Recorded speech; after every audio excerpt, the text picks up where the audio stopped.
Welcome to Equal Entertainment. I'm Tracy Gilchrist. Believe it or not, The Marvelous Mrs. Maisel is premiering its final season. We might not be ready to say goodbye to Midge and the rest of the ensemble, but the fifth season is set to be one of the best of the series. This season, Midge finds herself closer to success than she's ever been before, but the realization kicks in that her dreams of fame and acclaim are still a little ways away.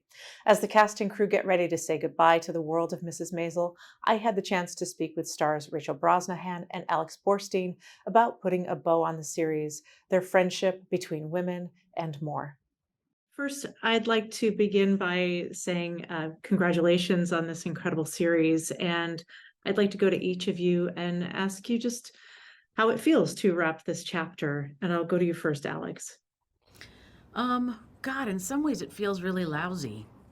It's goodbyes are hard. I'm not good at it. I'm really not good at it. But also I'm wildly proud of what we've done. I mean, 5 seasons, and I feel like it's solid. I don't feel like there's any fat in there. Some shows go 8 years or 10 years, but you go, well, 2 through 4.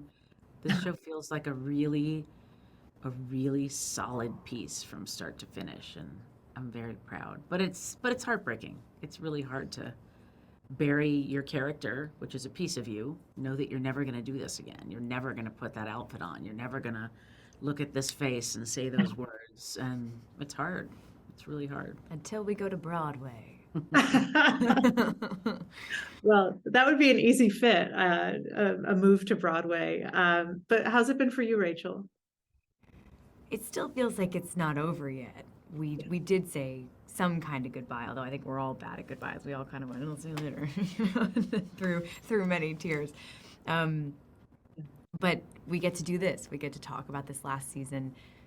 Unlike every other season we've gotten to promote, we get the chance to look back over all 5 seasons and to remember scenes we forgot we'd done and places we forgot we'd been and lines we forgot we'd said.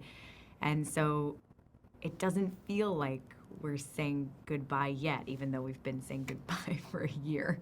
I think when we don't go back in January, it'll be a whole different set of feelings about that final goodbye. Yeah, when the last episode of the final season airs, that's when it'll start to hit home, I think. Yeah. Yeah. Well, thank you for sharing that with me. I appreciate it. One thing I really want to touch on, I thought back in season 2, there was a dance in the Catskills where if this were, a traditional American musical film, like in the, Fred Astaire, Ginger Rogers, that Midge and Susie were the final couple. And, with the opposites and, all of that and working it out through song and dance. And I always look at Mrs. Maisel as though it's a musical. And they are really this kind of final platonic pairing. And I really think it's beautiful. And I wonder, Alex, would you talk a little bit about that friendship that they forged despite their differences? Well, I mean, I think it's a love story. It absolutely is a love story between two people that they find their other person, and they come in these very strange packages that the other's not used to. They kind of fall into each other. This upheaval that happens in her life. She tumbles into my backyard, and it gets me to get off my ass and realize this is my purpose. This is what I've been waiting for, and that's how most great rom-coms really start. These two people, Harry met Sally, and you can't imagine they'd be good for each other, and they are. And like you said, it happens to be platonic, but it really is, I think, one of the best romances on TV for a long time. Yeah, totally agree. And Rachel, would you comment a little bit on that kind of grand romance of Susie and Midge, and also what it means to you to be telling this story of female friendship? For so long we were told that women don't get along, they don't support one another, and here Mrs. Maisel is flying in the face of that. This show has flown in the face of that in front of and behind the camera since the very beginning. I feel so lucky to have grown up on a show that was led by so many women. This show is a matriarchy, and It's unlike anything I've ever experienced, and it just feels so right and so natural. This is a show filled with women who celebrate each other and encourage each other to take up space. And that's from, leadership all the way down, from Amy, our showrunner, writer, director, producer extraordinaire, and Dana, our line producer, and Donna, our costume designer, and Kimberly and Patricia, who head the hair and makeup departments. I mean, it's there's women and men who love them and support them top down on this production. And it's been pretty cool to see, especially in a period piece, two women support each other like this. Two women who complete each other, who make each other better, who call each other on their shit, who challenge each other to achieve their dreams against all odds. And I'm grateful that we've also been a part of what I think is a swelling wave of relationships like this.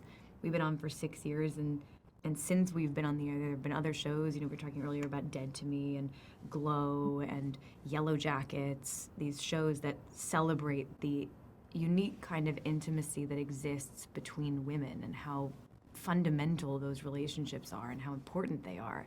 And I hope that in the way all great art holds up a mirror to the world around us, that it reminds people in real time that these kinds of relationships are not just possible, but are something to strive for and embrace.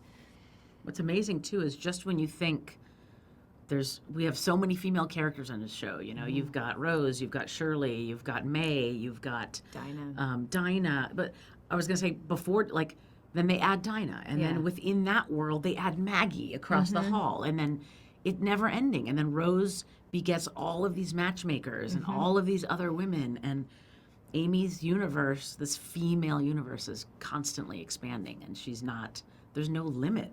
It's not like we've got our two women, let's move on. Zelda, we have so many interesting women on this show, and I'm so proud of it, even though it wasn't my accomplishment, but I'm proud to have been a part of it.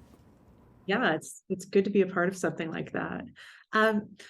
Speaking of which, I want to touch on something that, for a long time, there was a question, is Susie or isn't she? What is her identity? And the last couple of seasons have kind of shown that, yes, in fact, she is a queer woman at a certain time. And Alex, would you talk a little bit about playing that character and giving her that storyline, especially for people who, maybe grew up at that time and didn't see themselves, queer people? Yeah, it's been really interesting because, Amy, I think, created this character and wrote her very true. We have some, anachronisms in our show, but for Susie, she stayed very true to that time, in that it was a very different ballgame then to be out and maybe even to know what and who you were as clearly, because there weren't so many open dialogues available to people. Susie had no support system growing up, no real strong family except her sister. So really, she's just been all business and all about her career. That was her first love. Her first sexuality, in my opinion, was business and success, wanting to be something, to be significant.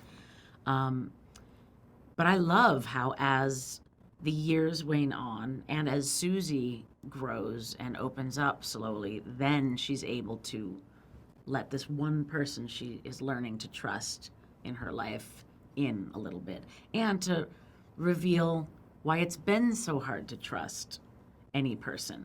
The last really intriguing, strong woman in her life was someone that she walked away having been harmed, and broken a little bit. So it really makes sense that Susie, is who she is in her own time, and when she's able to let anyone in on her world. I've always said this before, that even if Susie had been a, straight heterosexual woman, I don't think she ever would have discussed her sex life or love life with Midge anyway. Thank you so much to Rachel and Alex for speaking with me. Episodes of The Marvelous Mrs. Maisel are streaming April 14th on Prime Video. We'll have more from Mrs. Maisel's final season with stars Maren Hankel and Tony Shalhoub. In the meantime, you can visit the Advocate Channel YouTube page for my interviews with the biggest stars in TV and film. I'm Tracy E. Gilchrist, and that's what's happening in entertainment.